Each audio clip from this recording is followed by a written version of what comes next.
I graduated high school, I was 17 years old. I became a legal secretary, and I always loved law. When I turned 30, I started to work for lawyers that were younger than me. And it occurred to me then that I could really be doing more, and that if I had the opportunity that these lawyers had, I could do the same job they're doing. But I had so many naysayers every step of the way. They all said to me, Ruchi, if you're going to go on to higher education and embark on a legal career, you won't be as frum. So I was a little bit nervous. So I made my deal with Hashem, and I said, Dear God, please help me get through law school without compromising my standards. And when your children come to me for help, I will help them. Well, God wasted no time in testing me. I got involved with Kids at Risk. I started a GED program for them, and I was able to take a step back once those two programs were in place. Don't think for a second that I got bored, because Hashem sent another challenge my way.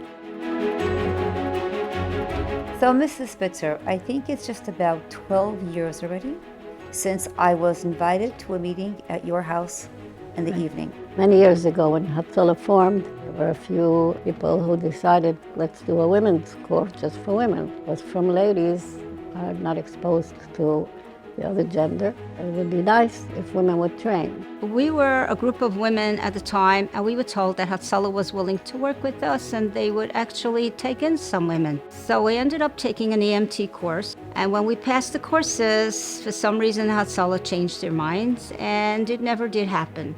Well, fast forward a number of years, the Mishpacha magazine interviewed us as from EMT women. And from that, somebody approached us and said, if you want to make your own organization, you better find a lawyer. I said, I'm a lawyer, and I have to do my research. I want evidence. Is it necessary? Right? Because if it ain't broke, why fix it? A lot of letters from women. A lady who had boiling hot soup that spilled on her chest, and her next door neighbor, male EMT, came and peeled the clothes off her chest. One lady said her father-in-law came to her aid when she was having a baby. Can you imagine how she must have felt? Well, I was in 7th grade when my mother got that very first phone call. She came home from that meeting. I remember how she was so taken by their cause. And I remember her telling us these stories of trauma that women went through when they had a vulnerable and embarrassing emergency and they were surrounded by men. And she said, I have to help them. It was not for honor, and it was not for any financial benefit that she was doing this. Why are we doing this? Like, what's driving you and what's driving me? Oh, Kiddush Hashem.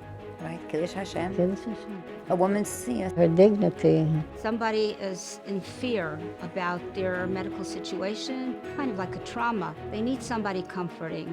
Being exposed in a situation where they have never been exposed. On top of all the medical issues, it also becomes an emotional issue. We spoke to a gynecologist, and he told us, I don't understand one thing.